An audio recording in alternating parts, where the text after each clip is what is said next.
19 qytetarë kanë rënë prej dezinformimit shëndetësor në Shqipëri. Kjo gjetje del nga një raport i shoqatës Together for Life në mbështetjen e Siçek Network dhe financimin e Bashkimit Evropian. Për të folur për këtë temë, ne kemi të ftuar mjekun Gerald Kolaj. Te ne shqiptarë dezinformimi shëndetësor ka vite, është strukturë që është e formësuar në çdo nivel pallati, lagje, njerëzit janë shumë të gatshëm të pyesin ChatGPT-n sesa të pyesin një mjek. Shohim edhe mjek ose pseudomjek të cilët rekomandojnë kura mrekullueshme se janë luajnë me shpresën e njeriu. Veprimet konkrete, sidomos në fushën e mjekësisë, na i sugjerojnë vetëm mjeku.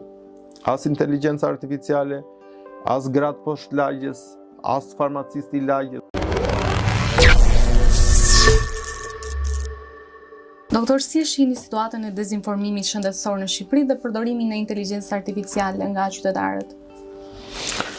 Dezinformimi nuk është vetëm në inteligjencë artificiale, po te ne shqiptarët dezinformimi shëndetësor ka vite, është strukturë që është e formësuar në çdo nivel pallati, lagje, dikur ka qenë polici i lagjes si na rekomandonte për shëndetin, ose gratë e lagjes, komshia, një njeri poshtë pallatit, e kam bërë unë këtë gjë, bëj edhe ti atë gjë, ose më ka ndodhur kjo dhe më dha mjeku këtë, një kështu, ose ma këshilloj ky këtë.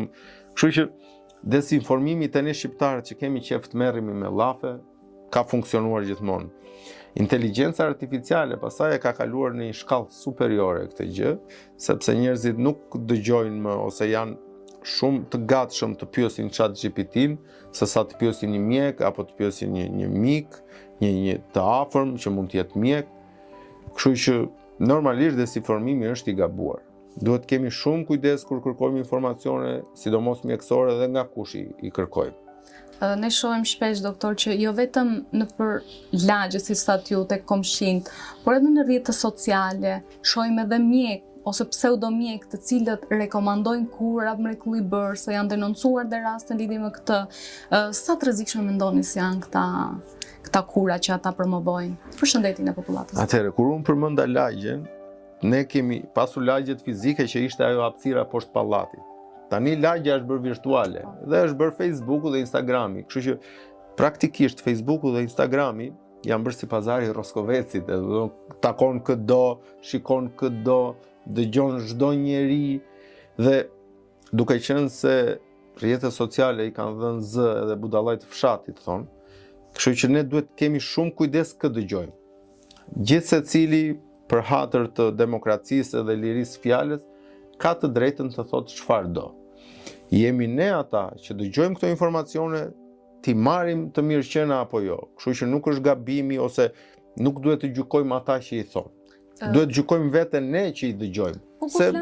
Sepse edukimi ndryshon tek njerëzit. Po kur flasim për persona që nuk janë shumë të edukuar dhe zgjedhin këto kura që ndoshta ju rrezikojnë shëndetin, është një çik më problematike kur bëhet fjalë për dezinformimin shëndetësor. Sigurisht që mund të jetë problematike, nuk e diskutoj që mund të jetë problematike, por ne nuk mund të luftojmë me mullinë të erës, sepse çdo njeri do dalë dhe do flas çaj vjen përmbar.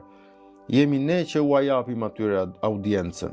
Kështu që këta persona që janë të dezinformuar ose nuk kanë një shkallë të lartë të kulturës, duhet të jenë më të kujdesshëm. Mendoj unë që kujdesi mbi veten është thelbësorja, je apo si je i kulturuar, je apo si je i arsimuar, kujdesi mbi veten është baza.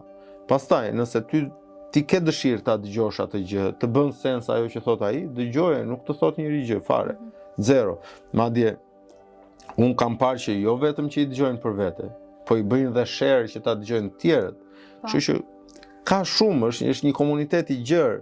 Edhe në fundit, unë nuk jam kundër kësaj gjëje, sepse mendoj që çdo njeri ta thot atë çka për të thënë, edhe në fundit do i gjykoj rrjeti, do i gjykoj shoqëria, ose do i gjykoj edhe praktika, sepse edhe ata që ne i quajmë pseudomjek, mund të thonë diçka që mund të bëj sens, që ndoshta dikur nuk i kanë vajtur mendja ta thot.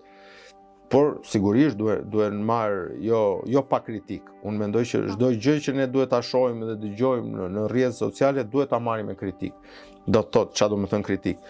Kritik do të thotë të pyesim edhe dikë ku ne cilit i besojmë. Shiko, kam dëgjuar këtë gjë. Si mendon ti? Ose shiko, tha ky këtë gjë. mendon dhe ti këtë gjë, kjo është, të flitet rreth asaj gjëje dhe mos të merren asnjëherë shablon gjërat. E tha ky edhe Rashevdiqa. Pastaj, nëse ka nga këta i tharë që duan këta pseudomjek, ashtu u bëft, nuk jemi ne askush për të as t'i gjykojmë, as t'i paragjykojmë, po dhe as t'i ndalojmë. Ne kemi detyrë vetëm të ndërgjegjësojmë njerëzit. Pastaj gjithë secili bën sipas kokës tij. Juve ju ka ndodhur doktor që të keni patur pacient që ju kanë thënë kemi ndërprer mjekimin që ju keni dhënë dhe kanë ndjekur këta alternativat, kurat alternative?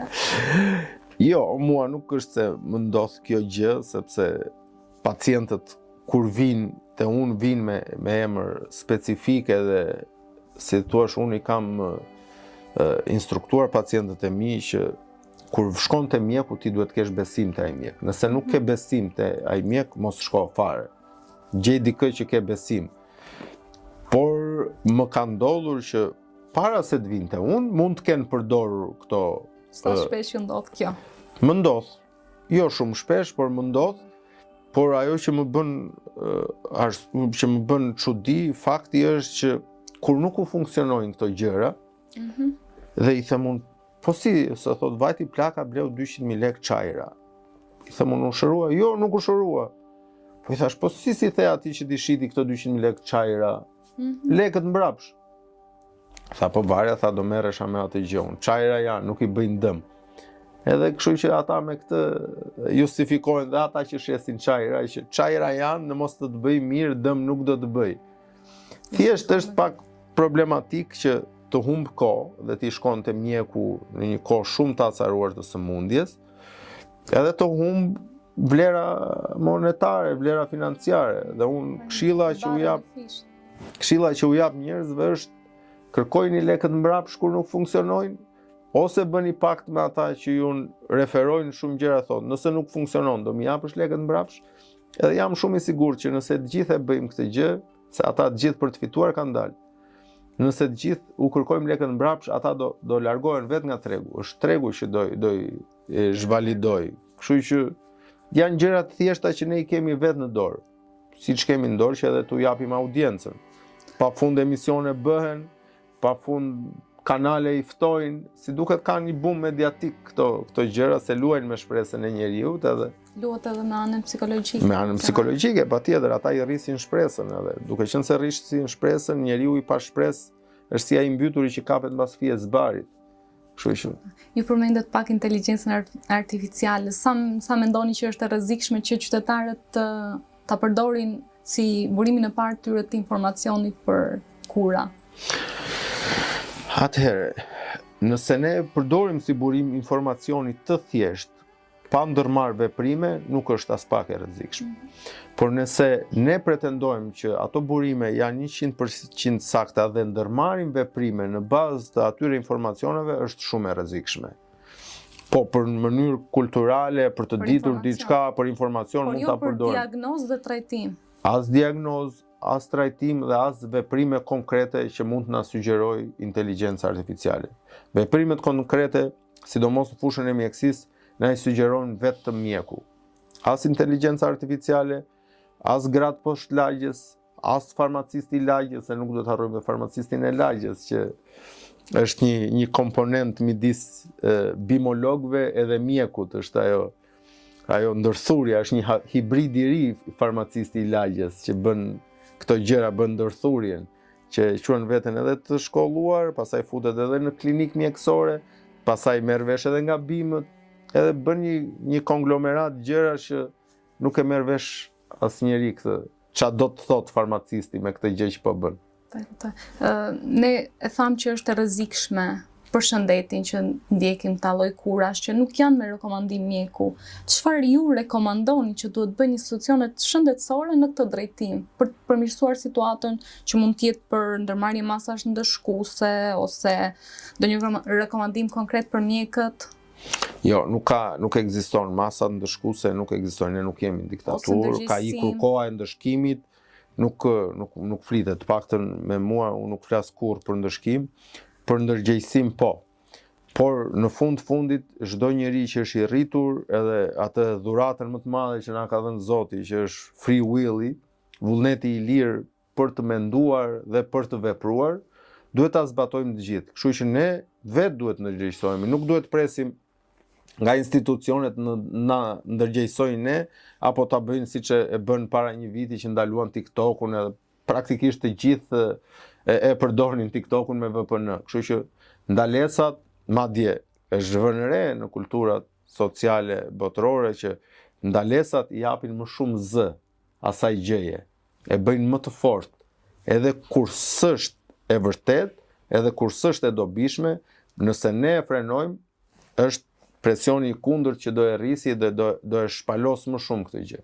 Sepse njerëzit do bëhen më kurioztar, pse e ka ndaluar, çka ka, do fillojnë teoritë konspirative, se e ka ndaluar këtë gjë se ishte e vërteta, ishte e dura për shëndetin tonë, është si historia e vaksinave, edhe ajo do marrë shumë bum. Siç janë bërë anti-vaxxët tani që është bërë një gjë e çmendur që nuk merret vesh kush është, si është, ç'a mendojnë, si mendojnë, edhe si veprojnë. Kështu që ndalesa nuk ka për mendimin tim, por vetëm ndërgjegjësim. Ndërgjegjësimi është shumë i rëndësishëm. Duke qenë tek ndërgjegjësimi, çfarë këshilla do t'u jepni qytetarëve shqiptar se si të kujdesen si në përdorimin e inteligjencës artificiale, por edhe se si ata të kujdesen për shëndetin e tyre sa më mirë? Atëherë, inteligjenca artificiale duhet përdorur për mendimin tim vetëm kulturalisht, që ti të marrësh informacione për të rritur vetdijen tënde, për të rritur anën tënde kulturale, të dish diçka rreth diçkaje, apo të mësosh gjëra të reja, por kurse si të ndërmarrësh veprime mbi ato që mëson nga inteligjenca artificiale. Ndërsa për sa i përket shëndetit, sigurisht që kontrolli periodik të mjeku, qoftë edhe për të folur me mjekun, është baza. 6 muaj, 1 vit, minimalisht shko për shëndet e mjekun. Nuk është e thënë që t'jesh i sëmur, nuk është e thënë që të vuash nga ndonjë gjë, po shko bëj 5 minuta muhabet me mjekun e lagjes, nuk të kushton asgjë. Thjesht përshëndete, ai do të përshëndes mbrapsht dhe nga të gjitha këto përshëndetjet do lindi diçka që do dalë në pa.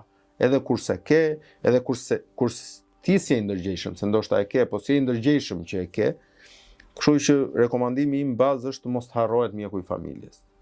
Mjeku i familjes është hallka kryesore në shëndetin e popullatës. Nuk është as ChatGPT-ja, nuk është as mjeku specialist, as mjeku i spitalit, as mjeku i poliklinikës. Mjeku bazë është mjeku i familjes.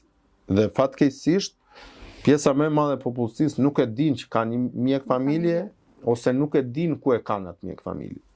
Kështu që unë mendoj institucionet këtë duhet bëjnë. Të rrisin ndërgjegjësimin mbi mjekun e familjes. Nëse ne zhvillojmë mjekun e familjes, të jemi të sigurt që për një 5 vjeçar të gjitha këto historira me gjitholog, me bimolog, me pseudolog, me inteligjencë artificiale do ulen në minimum. Ju falenderoj shumë, doktor. Faleminderit.